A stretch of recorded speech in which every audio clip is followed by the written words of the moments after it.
नवीन cartoon कहानियाँ देखने के लिए हमारे कृष्णा मंगर के एम चैनल को सब्सक्राइब करें। बाला की शादी। बेटी एक बार चल के लड़के को देख तो लो। मेरा दावा है कि लड़का तुम्हें बहुत पसंद आएगा। बाला बहुत अच्छा लड़का है। हाँ हाँ बेटी, हम लोग तुम्हारे दुश्मन तो नहीं है। किसी अच्छे लड़के से ही तुम्हारी शादी करवाएंगे ना। आखिर तू हमारी इकलौती बेटी है। अच्छा ठीक है माँ, अब ज्यादा भावुकतापूर्ण शब्दों का इस्तेमाल ना करो। मैं चलने के लिए तैयार हूँ। चलो फिर बिना देर के हम सब चलते हैं। सभी बाला के घर पहुँचते हैं। अरे क्या बात है बहन जी, अभी तक आपका बेटा नहीं आया? जी बस आता ही होगा।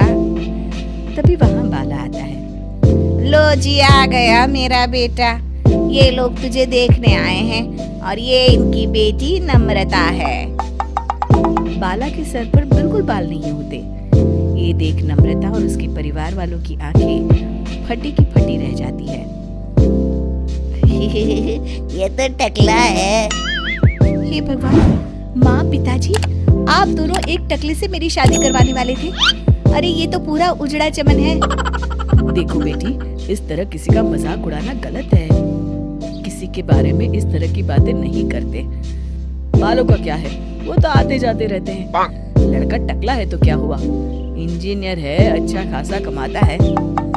आप चुप रहिए जी। इसकी तरफदारी इसलिए कर रहे हैं क्योंकि आपके भी सर पर बाल नहीं है। मैंने तो आपसे शादी कर ली, मगर मैं अपनी बेटी की शादी एक टकले से बिल्कुल नहीं करवाऊंगी। अरे ये क्या, कब से आप लोगों ने टकला टकला लगा रखा है? और माफ करना, तुम भी कोई हूर की परी नहीं हो। तुम लोग मेरे घर में आकर मेरी ही बेइज्जती कर रहे हो। निकल जाओ यहाँ से।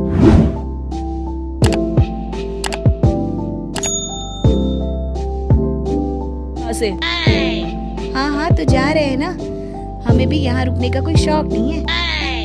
नम्रता और उसके परिवार वाले उठकर वहाँ से जाने लगते हैं। तभी नम्रता का छोटा भाई जाते जाते कहता है, टकला तेरा बाप टकला। और इस तरह बाला का रिश्ता टूट जाता है। फिर एक दिन सड़क के किनारे एक आदमी घूम घूम कर कंधी बेच रहा होता है। कंधी ले लो कंधी, एक से बढ़िया एक कंघी ले लो, नए जमाने की कंघी ले लो। अरे भाई ये ले लो।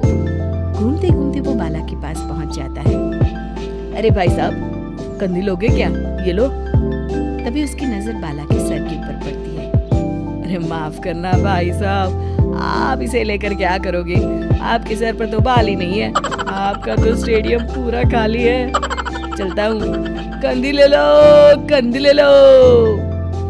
कंधी वाले की बातें सुनकर बाला को बुरा लगता है।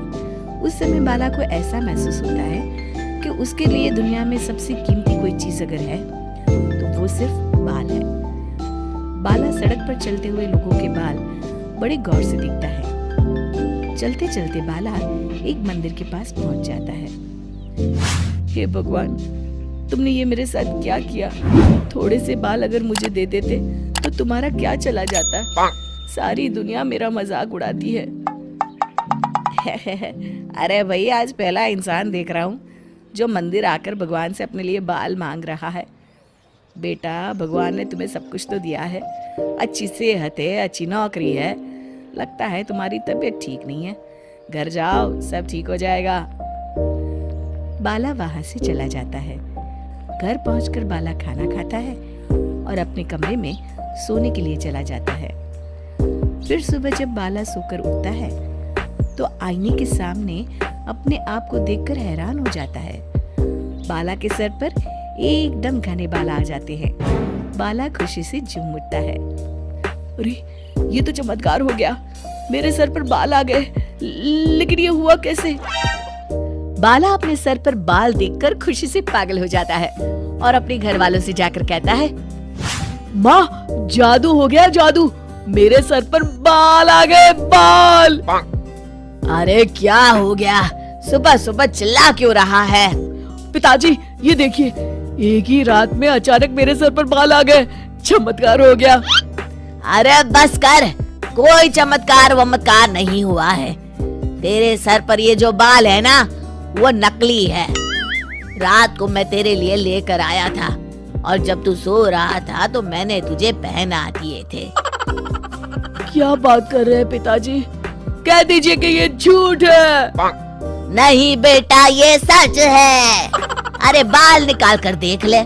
रोज अपने बालों को लेकर दुखी रहता था तू, इसलिए मैं तेरे लिए नकली बाल ले आया।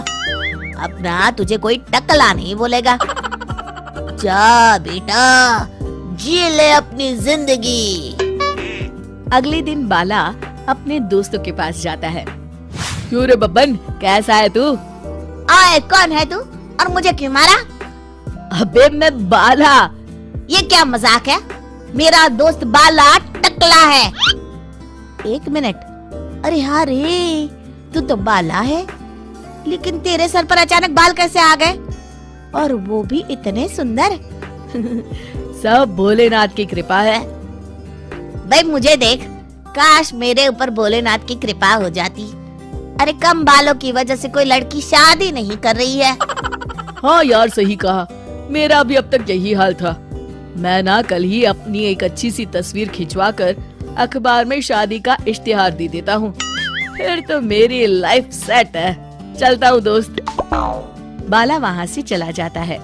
अगले दिन, माँ, मैं अपनी शादी का इश्तिहार देने वाला हूँ। ये देखो मेरी फोटो। ये तो बहुत अच्छी है बेटा।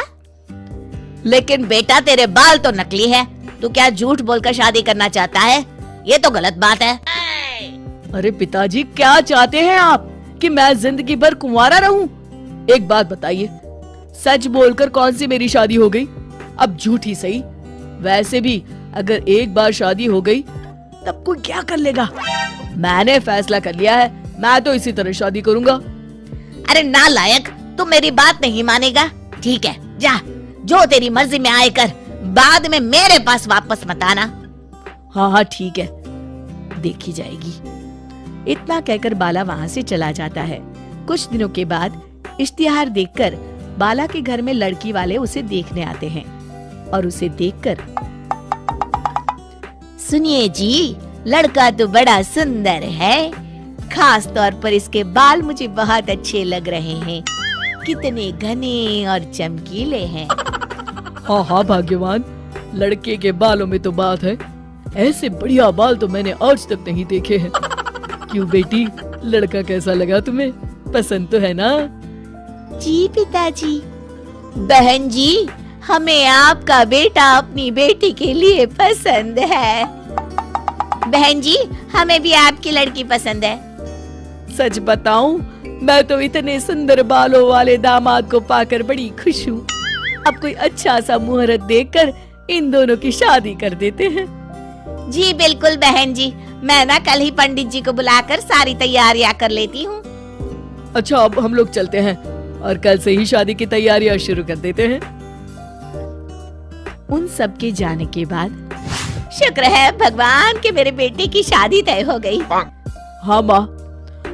अरे मुझे तो डर इस बात का है कि जब लड़की वालों को असलियत का पता चलेगा तब क्या होगा। माँ, पिताजी से कह दो ना कि ऐसे ऐसे में कभी झूठ का सहारा लेना पड़ता है। मैं अभी बाहर जा रहा हूँ। आखिरकार कुछ दिनों के बाद शादी का दिन आ जाता है। भाई मान गए तुझे और तेरी किस्मत को। कितनी सुंदर बीवी मिली है तुझे।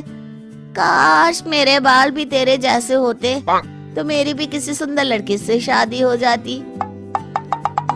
अरे जब से देख रहा हूँ तू सिर्फ मेरे बालों को घूर रहा है। साले मेरे बालों को नजर लगाएगा क्या? चल भाग यहाँ से। जाके खाना देख और निकल यहाँ से। बब्बन के जाते ही, जीजा जी, आप तो एकदम हीरो लगते हैं। आपके बाल ना चंकी पांडे जैसे हैं।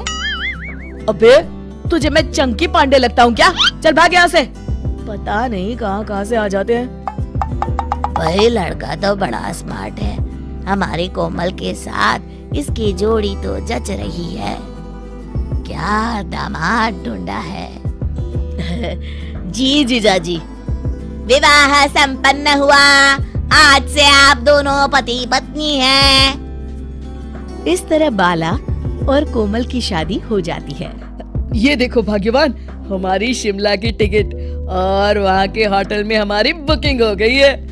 अब बस तुम तैयारी कर लो, अगले हफ्ते हमारी फ्लाइट है। आप कितने अच्छे हैं जी, लेकिन एक बात बताइए, इन सब में तो बहुत खर्चा हुआ होगा ना? अरे तुम खर्चे की चिंता क्यों करती हो? आखिर मैं तुम्हारे लिए ही तो कमा रहा हूँ। चलो जल्दी से मुझे नाश्ता दे दो, मुझे ऑफिस जाना है। आप बैठिए, मैं अभी लेकर आती हूँ। तभी बब्बन दरवाजे पर आकर बाला को आवाज देता है। अरे ओ बाला भाई, अरे ओ बाला, कहाँ है भाई? जरा बाहर तो आना। अरे बब्बर तू, बाला अपने कमरे में है, तू बैठ, बाला अभी आता होगा। बैठने का टाइम नहीं है आंटी, अब बाला को बुलाइए ना, जरूरी काम है। तभी बाला वहाँ आ जाता है। अरे बब्बन तू इतने सवेरे सवेरे, बोल क्या काम है? और ये आदमी कौन है तेरे साथ? अभी बताता हूँ। देखिए डॉक्टर साहब, ये मेरा दोस्त है। मुझे ना मेरे सर पर इसकी तरह ही घने और सुंदर बाल चाहिए। मुझे इनके बालों को चेक करना पड़ेगा। हे भगवान, मर गया रे, अब क्या करूं? ये डॉक्टर का बच्चा मेरे बाल चेक करेगा तो सबको पता चल जाएगा कि मेरे बाल नकली है। अरे कमीने बब्बन, तेरा सत्यानाश हो। क्या हुआ बाला, क्या सोच रहा है? अरे बब्बन, तू भी बड़ा अजीब है। ये सब क्या बेकार के काम करते रहता है। देख, मुझे ऑफिस जाने में देर हो रही है। अरे इतनी भी क्या जल्दी है, बस डॉक्टर साहब अभी तेरे बाल चेक कर लेंगे। अरे आपकी इतने सुंदर बाल हैं, इन्हें चेक करने दीजिए ना। मर गया रे, ये भी यहाँ आ गई। अब तो मैं गया काम से। नहीं नहीं, मुझे अपने बाल नहीं चेक करवाने, तुम जाओ अपने कमरे में। सुनो बब्बन, मुझे लगता है कुछ तो गड़बड़ है। हो ना हो जरूर इसके बाल नकली है और इसीलिए ये इतने नखरे कर रहा है। हाँ डॉक्टर, मुझे भी ऐसा ही लगता है। रुकिए, मैं कुछ करता हूँ। अरे बाला, तू भी यार इतनी छोटी बात पे कितने नखरे कर रहा है। ला, डॉक्टर साहब को अपने बाल दिखा। अरे नहीं नहीं। अरे बस कर, क्या लड़कियों की तरह नखरे कर रहा है? आइए आइए डॉक्टर साहब। अरे नहीं नहीं, दूर हट। खबरदार, अगर किसी ने मेरे बालों को हाथ लगाया है। अरे ये तो हद हो गई, आप सच में बहुत नौटंकी कर रहे हैं। अब तो मुझे सच जानना ही है। बब्बन बाला को पीछे से पकड़ लेता है। डॉक्टर साहब जल्दी आइए। अरे बब्बन छोड़ मुझे, मर गया रे। नहीं, अरे कोई बचाओ मुझे। डॉक्टर बाला के बाल पकड़कर खींच लेता है और बाला के नकली बाल डॉक्टर के हाथों में आ जाते हैं। हे भगवान, ये क्या? मेरा पति तो टकला है। तू तो अभी भी टकला है। अच्छा, तो तू नकली बाल लगाकर सबको उल्लू बना रहा था।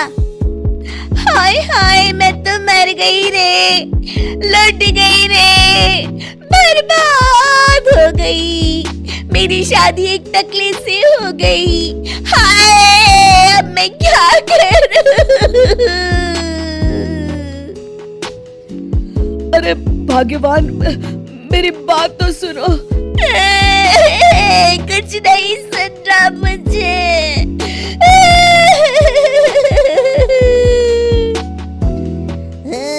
चलिए डॉक्टर साहब, अब हमारा यहाँ कोई काम नहीं। बब्बन वहाँ से चला जाता है। कोमल अपने मायके वालों को फोन करके उसे ले जाने के लिए कह देती है। अगले दिन कोमल के माता पिता उसे ले जाने आ जाते हैं। हे भगवान, मेरा दामाद तो टकला निकला, मेरी बेटी की जिंदगी बर्बाद हो गई। आप लोग मुझे माफ कर दीजिए। देखो बेटा, तुम टकले हो इस बात से मुझे कोई एतराज नहीं है, लेकिन तुम्हें झूठ बोल के शादी नहीं करनी चाहिए थी। माँ, पिताजी, आप लोग मुझे यहाँ से बस ले चलिए। एक गंजे के साथ मैं अपनी जिंदगी नहीं बिताने वाली। कोमल, मुझे एक बात बताओ, बाला ने कभी तुम्हें कोई तकलीफ दी है या तुम्हारे साथ कभी किसी प्रकार का दुर्व्यवहार किया है? जहाँ तक मुझे लगता है इसने हमेशा तुम्हें खुश रखा है। क्यों, सच है ना? जी पिताजी, सच है। मैं जानता था मेरा दामाद गलत नहीं है। और रही बात बालों की, तो एक बात बताओ बेटी, शादी के बाद अगर इसके बाल झड़ जाते और ये टकला हो जाता तो क्या तुम इसे छोड़कर चली जाती? नहीं नहीं, कभी नहीं। बस लो जी, हो गया फैसला। हमारी बेटी जानती है उसे क्या करना है। चलो हम लोग चलते हैं अब। इस तरह कोमल अपने पिताजी की बात समझ जाती है और बाला के साथ बिना किसी शिकायत के राजी खुशी रहने लगती है। दोस्तों, हमें उम्मीद है कि आपको हमारी ये कहानी पसंद आई होगी। कृपया हमारे चैनल को सब्सक्राइब करें और सभी अपडेट्स के लिए बेल आइकन जरूर दबाएं। और हाँ, वीडियो लाइक और शेयर करना मत भूलिएगा। Bye bye.